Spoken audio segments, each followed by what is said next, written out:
కాంట్రాక్టర్లు కుమ్మక్కైపోయారు. కరెంట్ కాంట్రాక్టర్లు ఉంది ఈనాడు ప్రొజెక్ట్ చేసుకొచ్చింది.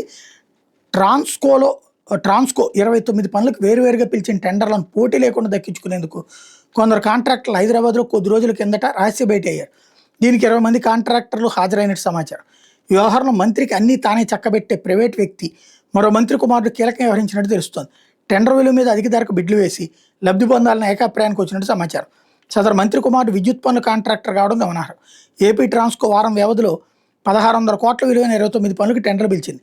వీటిలో 400 కేవీ, 220 కేవీ, 132 కేవీ సబ్స్టేషన్లు, అనుసంధాన లైన్ల నిర్మాణ పనులు ఉన్నాయి. గతంలో ఇలా కేవలం రోజుల వ్యవధిలో ఇన్ని పనులకు ట్రాన్స్కో టెండర్లు పిలిచింది లేదని చెప్తున్నారు.